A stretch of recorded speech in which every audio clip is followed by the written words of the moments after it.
Il y a 5 blessures primaires qui contrôlent la vie de presque tous les hommes. L'abandon, rejet, trahison, humiliation, injustice. Et une des 5 domine tout. Tes relations, ta carrière, la façon que tu te perçois toi-même. Et dans cette vidéo, je vais aller une par une. Et à la fin, tu vas pouvoir voir laquelle est la tienne. Si on s'est jamais rencontré, je m'appelle Arnaud, je suis le fondateur de Aura Builder.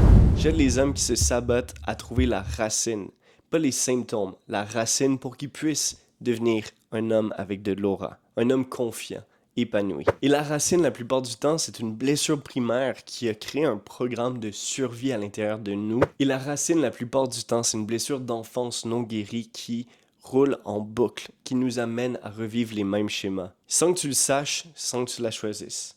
Donc voici les 5 blessures. L'homme avec la blessure de l'abandon. Cet homme a appris très jeune que l'amour n'était pas stable. C'est peut-être un père qui n'était pas présent, une mère qui était indisponible émotionnellement, un divorce, une perte. Ce qu'il a appris, c'est que l'amour est pas stable. Alors, adulte, il fait 2 choses. Soit il s'attache trop vite et il devient même oppressant, ou il y a un besoin d'être rassuré constamment. Parce que le sentiment de sentir qu'il pourrait perdre une relation lui fait tellement peur qu'il va tout faire pour éviter ça. Soit il se ferme quand ça devient trop proche parce qu'il préfère partir avant qu'on le laisse. Dans les 2 cas, c'est la programmation de la blessure de l'abandon. Et les 2 circonstances sont de la même blessure. Et les 2 circonstances lui coûtent ses relations présentement. Ensuite, l'homme avec la blessure du rejet, c'est une blessure où est-ce qu'il veut performer. Parce qu'à quelque part dans son enfance, il s'est senti comme s'il n'était pas assez. Donc il a dû prouver. Il devait se montrer intéressant. Il devait se montrer indispensable. Parce que quelque part en dedans de lui, il s'est déjà senti dispensable. Il s'est déjà senti pas intéressant. Il s'est déjà senti comme il allait jamais être assez. Donc il voulait créer une image, créer une identité pour prouver aux autres qu'il serait quelqu'un non rejetable. Mais au fond, il n'ose jamais montrer qui il est réellement. Parce que la peur de se faire rejeter à nouveau, elle est trop forte. Donc ce personnage le protège. Parce que si les gens le voyaient réellement pour qui il était, quelque part en lui, il se dit « je risque de me faire rejeter ». Alors il joue un personnage et il se perd dans le processus. L'homme avec la blessure de l'humiliation maintenant a été mis à honte. Moqué, rabaissé, traité comme s'il était ridicule d'être comme il est.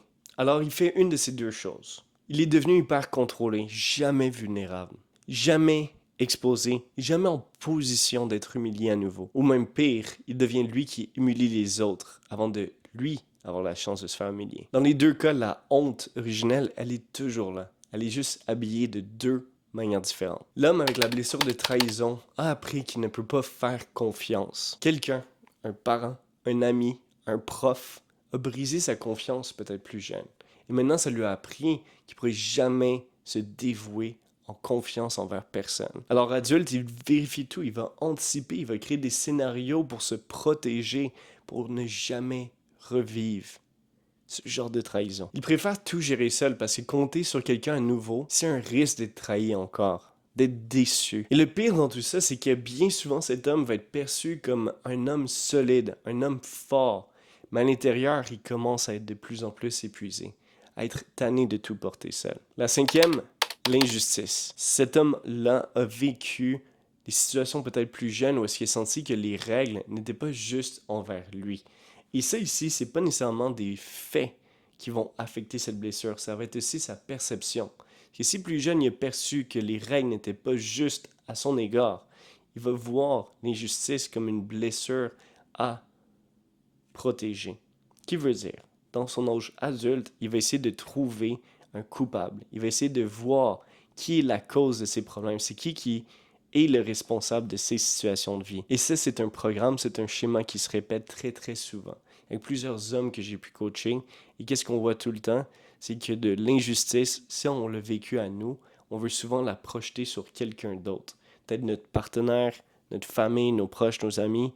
Et ça nous amène à être contrôlés par cette blessure, malgré le fait qu'au fond de nous, tout ce qu'on voulait réellement, c'est être vu, être aimé, se sentir important, se sentir respecté. Et maintenant, on a peur et on devient quelqu'un, bien souvent injuste envers les autres, injuste envers soi-même, perdu. Ces 5 blessures, c'est vraiment la source de mon travail que je fais quand j'accompagne des hommes. On découvre cette blessure pour trouver un petit peu leur programme, Pourquoi? Parce que cette blessure a créé le code à l'intérieur de toi, le programme à l'intérieur de toi. Même si tu es motivé, tu es discipliné, tu es à ton affaire, c'est pas une question de force, c'est une question de réadaptation. Si dans ta vie, tu peux soit être tiré par la vie, te laisser être inspiré ou te pousser. Puis te pousser à travers je vais être plus fort. Ah, je vais juste enterrer mes émotions. C'est qu'est-ce qui est bien vu dans notre société. Mais ceux qui ont réellement du succès ne se forcent pas. C'est qui ils sont, c'est leur identité. Puis de travailler sur ton identité, c'est qu'est-ce qui peut te débloquer. Parce que beaucoup de personnes avec le développement personnel veulent rajouter de la complexité, mais la simplicité, c'est la clé. Si tu étais capable de relaxer ton système nerveux, relaxer ton âme, à te laisser la chance d'avoir du succès dans ta vie, d'avoir une vie de qualité, ça commence par tes émotions.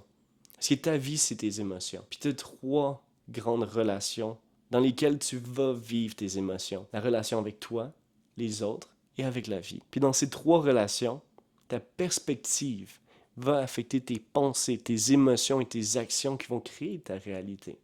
Mais si on ne touche pas le programme initial que tu as, lui qui te sabote constamment, ça sert à quoi de rajouter de la complexité? Comme construire un château sur du sable. Il va finir par s'écrouler constamment. Et c'est pour ça que tu répètes les mêmes schémas, même si tu te dis, je le sais, voyons. Je le sais, mais pourquoi je le répète, ces erreurs-là, de retourner avec une ex qui t'aime pas, de saboter une relation même avant que tu aies la chance de la développer, ou d'être en couple et te dire, ouais, tout va bien, mais tu sais que tu es sur le bord de te faire laisser. C'est tous des schémas qui se répètent.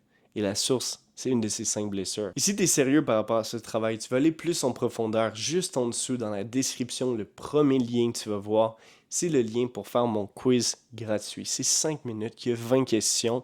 Et à travers ce quiz, tu vas pouvoir déterminer laquelle est ta blessure primaire et laquelle influence ta vie présentement.